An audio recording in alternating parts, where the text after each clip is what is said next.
भाई कई लोग कहते हैं बेटी की विदाई में सबसे ज्यादा माँ रोती है, पर शिव महापुराण कहती है बेटी की विदाई में जितना बाप रोता है शायद उसके बराबर कोई नहीं रोता होगा, क्योंकि बेटा माँ को प्रिय होता है और बेटी, अरे बोलो तो, बाप को प्रिय,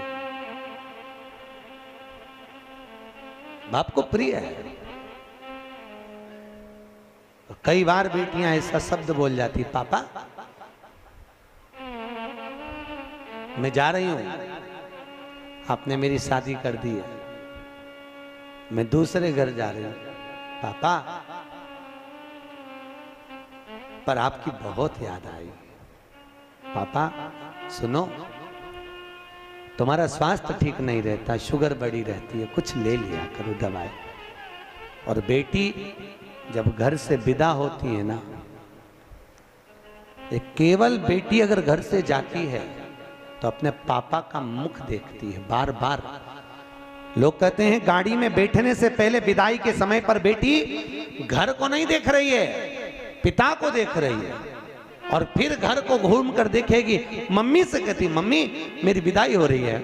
और आजकल तो होटलों से विदाई हो जाती है, धर्मशाला भवनों से, गार्डन से विदाई हो जाती है, पर बेटी अगर कहीं से विदा होना चाहती है तो अपने घर से, मम्मी एक बार मुझे घर और देख लेने दो, मेरे को आपने, मम्मी आपने मुझको दूध पिलाया है, कैसे पाल पोस कर बड़ा करा माँ, पर बेटी बड़ी हो गई और दूसरे के घर ब्याह कर जाती होगी, उस माँ का कलेजा कितना रोता होगा जिसको पाल पोस कर बड़ा करा और दूसरी जगह भेज दिया। एक बूढ़ी से बूढ़ी माँ भी होती है ना, उसको भी त्योहार पर अपने मायके की याद आती है, वो भी अपनी बहू से कहती है मेरे 4 भाई हैं, 4 राखी धर दे मेरे भतीजों के लिए रख दे। मम्मी वो राखी पहुंचेगी नहीं तो, इतने में बूढ़ी से बूढ़ी माँ भी कहती है रख दे तू, वो पहुंच जाएगी मुझे उम्मीद है। और बूढ़ी से बूढ़ी माँ भी, जब माँ बाप जिंदा रहते हैं ना तब तक, माता पिता अगर जिंदा हैं तब तक बूढ़े से बूढ़े व्यक्ति को भी अपनी माँ की याद आती रहती है। बेटियों की आंख में भले घर में व्यस्त रहती है, पर जब जब मायके जाती है तो बूढ़ी बूढ़ी माँ अपनी बेटियों को गले लगा कर कहती बहुत दिन हो गए री, तू आती क्यों नहीं है? मम्मी बहुत फैला रहा है, घर में काम सरता नहीं, बहुत साथ है।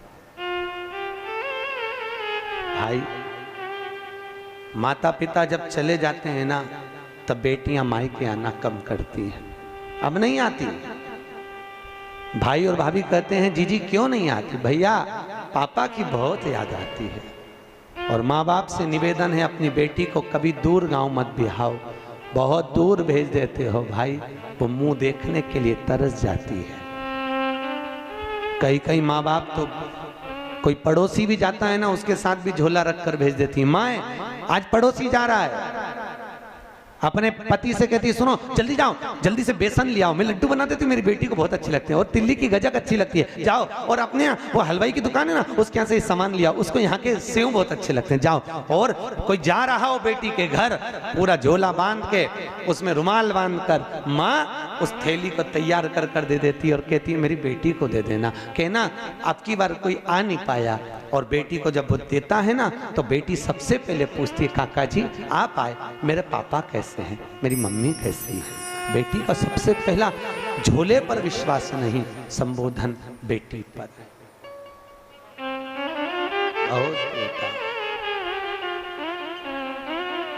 यहाँ भी मेरी बहनें बैठी हैं, माताएं बैठी हैं, जीजियों ईमानदारी की बात है, कैसे आप लोग अपना घर छोड़कर आते होगे, दरवाजे को जब देखते हो, और कई बार अपने खिलौने के कमरे में भी जाते होगे। अभी भी शादी होने के बाद भी आपको अगर मायके की याद आती होगी ना तो पापा के साथ बैठकर खाई हुई वो रोटी जरूर याद आती हो। मम्मी गरम गरम उतार के देती जाती है और तुम्हारी थाली में लाकर देती है, और तुम कहती हो मम्मी पेट भरा गया, एक और खा ले, एक और ले ले, मैंने तेरे लिए बनाई, थोड़ी सी मोटी कर दी है। तुम्हें याद आती होगी माँ जो पतली पतली दाल बना देती होगी एकदम पानी जैसी, क्योंकि जब तुम थे तब उसकी परिस्थिति नहीं थी। ना जाने किस परिस्थिति में तुम्हारा विवाह करा होगा, कैसे परिणा कर भेजा होगा। रात रात भर माँ बाप भी जगते रहे तुम्हारी शादी के समय पर, और बाप ने अपनी पत्नी से कहा जो जो उसको अच्छा लगता है उसकी पेटी में रख दे, उसकी अटैची में रख दे। सुनो, उसको थोड़े से कोई फ्रिज कोई कूलर दे दे, तो पैसे नहीं है, मैं कर्जा कर कर ले आऊंगा, उसको दे दे। कोई माँ बाप बेटी को विदा करता है, क्या नहीं दे साहब, उसने अपने प्राण तक निकाल देता है, सब कुछ दे दिया।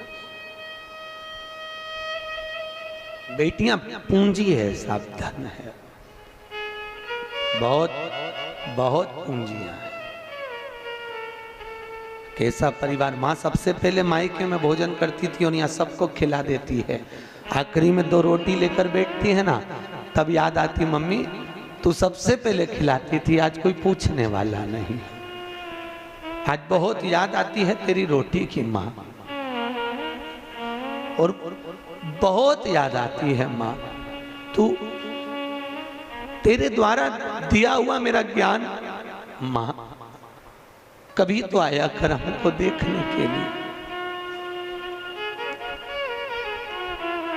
कभी तो हमारे दरवाजे तक पहुंचा कर। और माँ जब मायके बेटी के ससुराल जाती है ना, और बेटी को सबसे पहले देखकर कहती कितनी दुबली हो गई तू, कुछ नहीं पाया, ले मैं बना दूं क्या? नहीं मम्मी, वहां आती हो तुम खिलाती हो ना, आज मैं तुमको बनाकर खिलाती हूँ। माँ आंख में आंसू भरकर रोती हुई बिलखती हुई बेटी को देखकर कहती है कितनी प्रपंच में पड़ी है। इधर सास मुंह बना रही होती है, उधर ननद मुंह बना रही होती है, पति का मुख चढ़ा हुआ होता है, सबको भोजन परोस देती है, सबके लिए कर देती है, पर अकेली रसोई घर में जब भोजन करने बैठती है तब मायका याद आ जाता, तब रो लेती है। नहीं सहन होता तो कमरे में चली जाती है और जाकर एकांत में जब मायके पहुंचती है, पापा पूछते हैं कैसी है रे तू? पापा मैं अच्छी हूं। कितना दिल में दर्द लिए हुए, कितना दुख लिए हुए, कितनी तकलीफ लिए हुए बेटी अपने जीवन का निर्वाह करती है, अपने जीवन। भाई दक्ष प्रजापति की कथा कह रही है, दक्ष प्रजापति ने सती को अपने यहाँ रखा, हिमालय राज ने पार्वती को रखा, जनक जी ने सीता को रखा।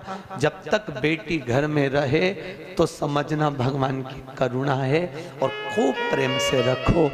ना जाने उसके किस्मत में, उसके भाग्य में तुम करोड़पति का घर भी देख कर दे दोगे तो ना जाने क्या उसकी किस्मत है और कितना उसको मिलना है।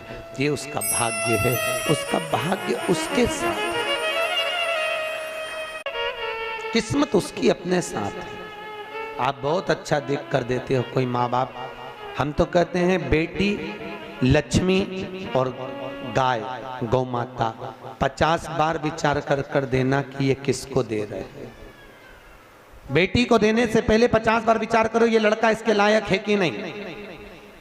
गौ माता को, ब्राह्मण को जब दान करो तो कहते हैं लोग हम हमारे पिता के निमित्त से गाय का दान दे रहे हैं। गाय का दान तुम ब्राह्मण को दे रहे हो, ब्राह्मण को दिया, ब्राह्मण के यहाँ खुद रहने की जगह नहीं, वो चांदी के खुर सोने के सींग के चक्कर में, बाल्टी और डब्बे के चक्कर में गौ माता को ले गया। जब तक गाय ने दूध दिया तब तक बांध के रखी, फिर वो बेच दी, बेचते बेचते कसाई के हाथ में चली गई। गाय जब कटी तो जिसने दान दिया था उसको दोष लगा, लेने वाले को नहीं।